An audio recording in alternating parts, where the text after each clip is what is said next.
All right, let's just jump right into this. I want you to picture a genuinely terrifying scenario.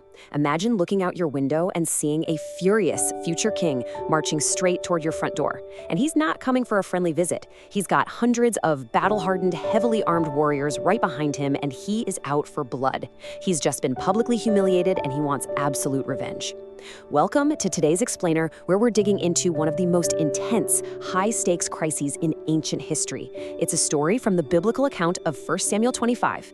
Basically, a single, foolish insult almost triggered an absolute bloodbath, but one incredibly courageous woman managed to step in and literally stop hundreds from dying in a single day. So honestly, put yourself in those shoes for a second. What would you do if a massive military force was marching on your home, all because of a totally reckless mistake that someone else made? How would you react? Would you run away, hide, drop to your knees and beg for mercy?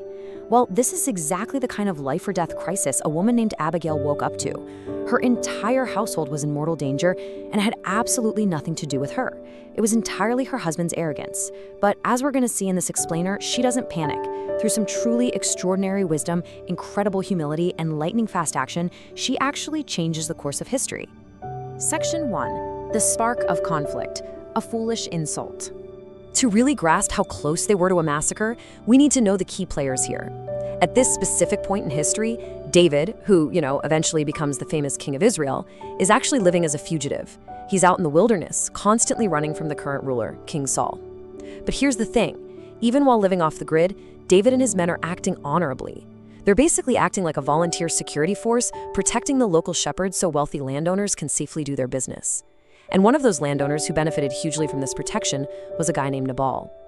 Now, Nabal was incredibly rich, sure, but he was also notoriously harsh, totally rude, and just flat out difficult to deal with.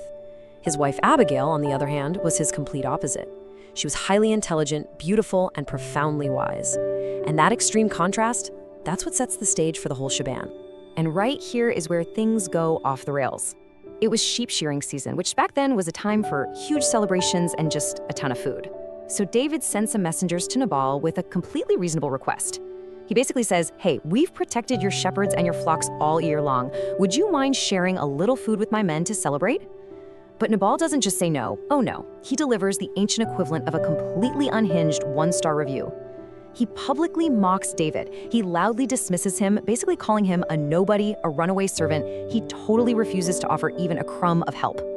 So months of loyal protection are repaid with absolute contempt. 400. When word of that massive public insult makes its way back to David, his anger just completely explodes. And honestly, from a human perspective, you kind of get it, right? I mean, David had endured years of betrayal and injustice. And now this? So he doesn't hold back. He immediately orders 400 armed men to strap on their swords and get ready to march. Just let that number sink in. 400 trained fighters, heading out with one crystal clear intention: total revenge. David's rage is completely clouding his judgment here, and he is just moments away from making a terrible, impulsive decision that would have stained his conscience forever. Section 2. Abigail's Swift Intervention. Stepping into the line of fire. Okay, so back at the ranch, a servant realizes the catastrophic danger they're all in. But notice this.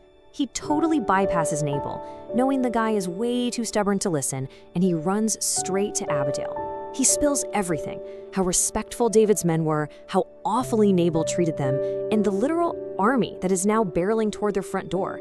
And this is where Abigail shines. She has an immediate bias toward action.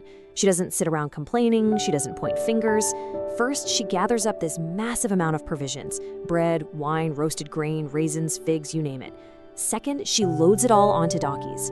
And third, and this is wild, she rides out to intercept David. She doesn't run away. She rides directly into the path of an enraged military commander who is out for blood. Section 3. The Art of De-Escalation. Breaking the Cycle of Revenge. So when Abigail finally spots David and his 400 men approaching, she does something nobody expected. She immediately jumps off her donkey, bows face down in the dust, and takes complete, total responsibility for a mess she had absolutely no part in making. She looks up at this furious, heavily armed man and essentially says, why should a future king burden himself with unnecessary bloodshed over the foolish actions of one guy? It's an absolute masterclass in conflict resolution. Notice what she does. She doesn't attack David's pride, she honors him. She reminds him, hey, God has this grand destiny for you to rule all of Israel. She's essentially asking him, are you really going to throw away your noble future just to get some petty revenge on a fool? This wasn't cheap manipulation. This was profound, stopping you in your tracks wisdom that shifted David's focus from his immediate rage to his ultimate destiny. By doing this, Abigail literally short-circuits the cycle of revenge. Because think about it. Most conflicts blow up because we just keep adding fuel to the fire, right? Someone throws an insult, you retaliate, pride takes the wheel, and bam, everybody loses.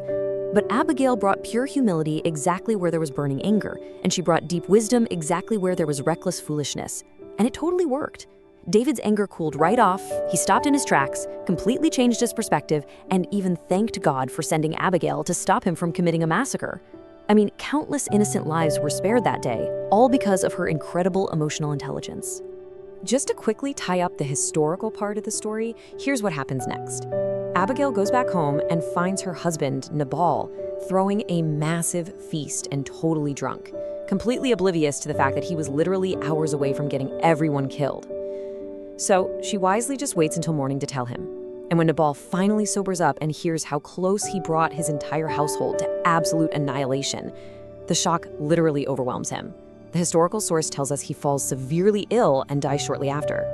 And, kind of a wild twist, David was so moved by Abigail's character and wisdom that he actually later takes her as his wife.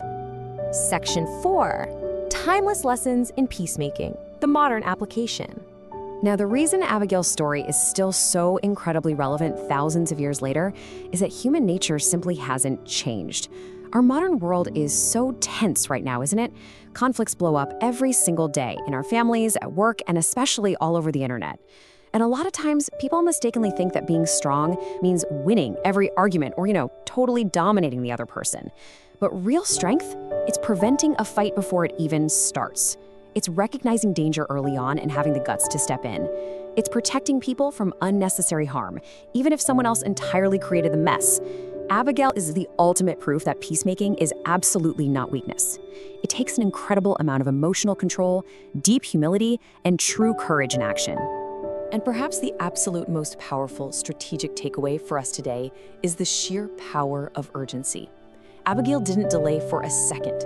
She didn't sit around just hoping the problem would magically blow over. She knew that the clock was ticking and every single moment mattered. It was because of her swift, decisive action that an angry man was able to regain his perspective before doing something he couldn't undo.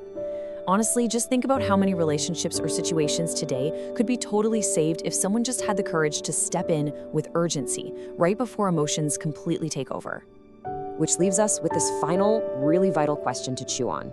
When conflict inevitably shows up in your life, and it will, are you going to react impulsively, letting pride and anger take the wheel, or will you choose the path of wisdom? Abigail stopped a literal massacre with nothing but swift action, a ton of humility, and perfectly timed words.